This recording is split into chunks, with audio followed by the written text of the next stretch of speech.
Morning Dish. He's the hardest working man in show business. His band's music takes you into the midnight hours. And when you wake up, his voice is back on your radio alarm clock. How on earth did this happen? Well, Jeff saw me taking out the trash at the radio station. And he won another award. But this one is better. I'm your boogeyman.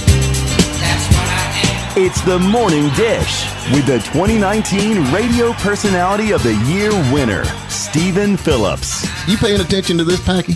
And Murphy's own Sherry Raines. Yeah, you must have given horseback passes to the right guy, Stephen. Well, giddy up. And Packy Smith's Shetland pony is right alongside. You guys know these demo tapes don't just edit themselves together, right? Well, all right. 3 cheers for Stephen Phillips. Y'all need to help Stephen Phillips out over there. Out the door and off the radio. Here's Stephen Phillips. All right, we're back with you, man. We've got a guy that's got nerves of steel, and I'm telling you right now, if he's driving the car, looks over at you and says, hold on, you better hold on. Raymond Kohn from Stunt Life. How are you, brother? Hey, what's up, guys? How are you guys? Man, we just hanging out and holding on, man. I just love your occupation. I like tearing stuff up, and you've got like the And best. Stephen's really good at tearing stuff up, fixing it not so much. No, not so much. Yeah, well, I don't know if it's bravery or stupidity, but it's one of those. So, like, when you do these, this jumping cars, how many cars do you think you've actually jumped? 25 total. By the end of this year, it will be 27. And my whole team, we've probably done about close to 175 death-defying stunts.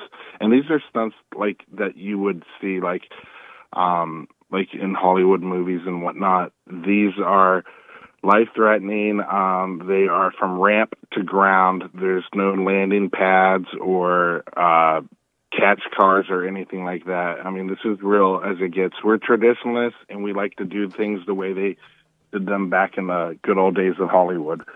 Well, let me ask you a question. Like, when you're sitting there getting ready to take off, I mean, you see the ramp and you're geared up and you've got all your stuff on. The last thing you say, do you say, "Here, hold my beer," or do you say a little prayer? As a group, we all pray. Okay. That's probably the most important thing, and the drinking probably comes, after. Okay. I know all my buddies. That's the Gotta last thing we celebrate. say. Here, hold my Celebrate beer. survival. We're fixing to go. Yeah, well, it's a very scary thing, to put yourself in a life or death situation for people's amusement, I mean, And hopefully for the money, right? Hopefully for the money also. Well, we do it because we love like Smokey and the Bandit, and we love the Dukes of Hazzard, and so it's not really about the money. It's about the love for those iconic movies and TV shows that we grew up with. But something that I'm a car guy, and it just kills me when I see Dodge Charger just crinkle up in the front, because a lot of people don't realize when you jump these cars, they're done. It's over with. But now you actually build. Sometimes we get 2 or 3 jumps per car, and these are the cars. Do you remember the term, I got a parts car, that I'm using to fix up my good one? Right. Well, these are those parts cars that have been stripped out, that were rotted away, and all of their good parts went to a better car to be able to be restored. What do you do with that rotted carcass that doesn't have a VIN tag, doesn't have a title? Well, we jump it. Rather than they go to the shredder, we throw some Bondo in it, a lot of Bondo, put a cage in it. Well, Auto Metal Direct is a huge sponsor of ours, and we literally, if it wasn't for Auto Metal Direct, we wouldn't be able to do this because we get all those new panels and stuff. And if somebody's restoring a car and let's just say their hood is rusted out, their fenders are rusted out, they'll buy brand new AMD panels and donate their rotted stuff to us for us to build a jump car out of them. Well, now there's no harm in that. You're building cars from Crown Victorias now, though, right? Yeah. We have one Charger left that we've already jumped 3 times. We can probably make it fly a 4th time, but we have started the transition of where we take a Mercury Grand Marquis or a Ford Crown Victoria. The wheelbase is only about 2 inches off, and we basically cut the car completely down to the floorboard. It looks like the Fred Flintstone mobile Right. by the time we get done with it. And then we just weld the Dodge Charger panels on it, and you can't tell. No, you can't. You really can't. And I think that's really cool that you're doing that. And you can buy new panels if you have to go on them, because it's not like it's... Right. Oh, I've had death threats. You know, I've had people wanting to beat me up over, ruining a set of taillights. You know, I have been looking for those taillights forever, and you ruined them. And I'm like, dude, they're stickers. Yeah, they're just stickers. Well, you can make them. You can make them feel better by telling them that you're wrecking a Ford instead of a Dodge. There you go. Right. There you go. See, we're getting ready to do a big show at the Mopar Nats in Columbus, Ohio. Luke Duke's going to be there. Daisy Duke is going to be there. And we're going to be jumping this generally in front of 15,000, 20,000 people. The majority of them will think it's a Dodge Charger. They're probably going to want to lynch us, after that. No, it's okay. It's a Ford. Yeah, I'm gonna try my best to get up there. I really want to come up there to see the Mopars. So when's this happening again? It's happening in a couple of weeks here in August. August 11th, 12th, and 13th, I believe it is. I can get the date for you real quick. So tell me something. What is Stunt Life? This is the Stunt Life. This is actually your, I guess, your website or your Facebook thing. Stunt Life. What is that? Yeah, we started out as Northeast Ohio Dukes, because we were a Dukes of Hazzard based stunt show. But we're making this crossover to where, we're doing stuff, from the Smokey and the Bandit. Kit from Knight Rider is just right around the corner. We're going to jump Kit for the first time since the TV show ended in 1986.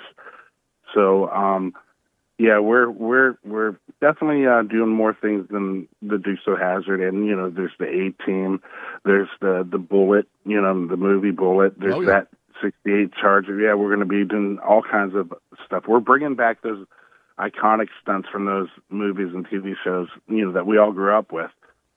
I think that's cool. Now, if I wanted you to come, I could hire you to actually come to my event and jump a car, right?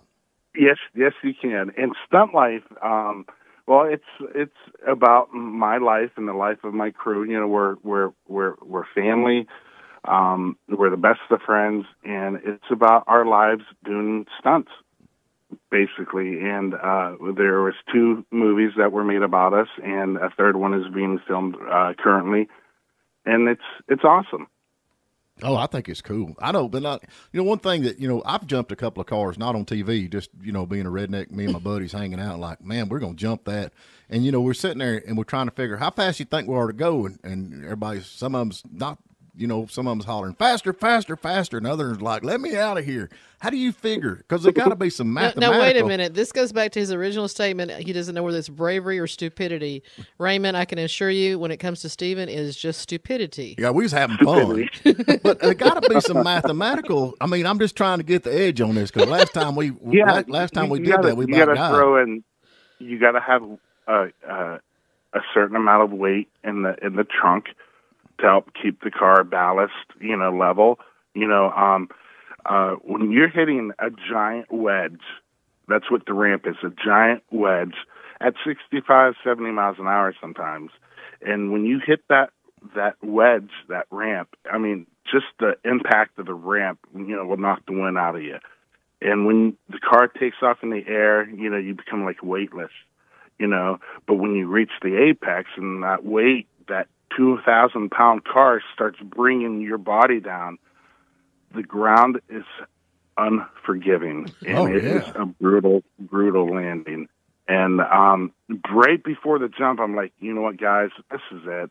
I'm not putting myself through this anymore. This is the last one. But as soon as I land, usually the first thing that I say is, oh my gosh, I want to do it again. That's a mental illness. Okay, so maybe I will have to put you in the same bracket with Steven just a little bit. I mean, but I'm sure you have. It's an awesome feeling being up in the air like that, And what makes it more special is you're in like the most famous car in the world. Yeah. doing this in front of the cast members, doing this in front of all of these fans. It's an awesome feeling. I always think that, like, you know, I like Stuntman, like, but I always think about, you know, Burt Reynolds' Stuntman. What was it, Hal Needleman? Yeah. You know, he actually a lot broke of people don't know this. What now? But when a lot of people don't know that Burt started out as a stuntman. Right. He was just too pretty to be a stuntman. But you know, Hal, back in that movie White Lightning, actually broke his back on that one jump, man. I mean, when the car actually landed. Yeah. I've had. If you watch the first Stunt Life movie, it's a documentary, and it talks about all of my injuries that I've had throughout the years. And landing flat is the worst way to land for a stunt driver. Right. The car transfers all of that brutal, you know, energy to the driver, and that shock wave will go through you. I've broken collarbones, ankles, wrists. I mean, I've had severe whiplash for a year. It's pretty brutal. We like coming down on the nose, and any stunt driver from the Dukes of Hazzard or Hollywood will tell you that they like landing on the nose because the car crunches up like an accordion, right? You know, and the car takes the impact, you know, and it's fairly easy. Somehow none of this sounds good to me. But you know what? I'm sorry. You know what I don't understand though? After the car on the TV, you know, the car, you see it crunchel up. I mean, it actually just folds like an accordion. But then just seconds later, it's back to life, and it's just rolling down the road. What's the We're show? rolling unfortunately, with live entertainment, that doesn't happen. Now, my daughter Tiffany, she has a hard time with it. You know, she cries like uncontrollably. She cries. You know, my wife is battle hardened, so she's thinking about that big insurance check she's gonna get if you don't make it. That's not the first time I've heard that. Like, okay, boys, that new Rolls Royce, I'm getting it this time. No, you made it. Gosh. No, man. We have got to get to break, brother. Tell these folks how they can follow you and see some of this, and because I mean, your Facebook on Stunt Life, y'all got some cool stuff that a lot of folks want to follow, I'm sure. And I've been keeping up with it's it. awesome. You can go to our Facebook pages. We have two: Northeast Ohio Dukes, or you can go to Stunt Life. We have a website, northeastohiodukes.com. We're on YouTube. We're on TikTok. Northeast Ohio Dukes on that. So basically all of the large social media platforms, you can look up Northeast Ohio Dukes or Stunt Life. There you go. There's some cool stuff on there, cool videos on there, man. I sure appreciate you taking your time to share your story with us down here. And like I said, hopefully I get to see you at the Opar Nationals. Yeah, we would love to have you. Right, man. You can ride shotgun. All right. Now you're talking. Oh, that was you take care, man. That was pretty good. That was All pretty right, good. thank you. Thank you for spending a little time with us. And remember, you can tune in every morning at WJULradio.com at 8 a.m. Eastern. And please subscribe to our YouTube channel and like us on Facebook, The Morning Dish.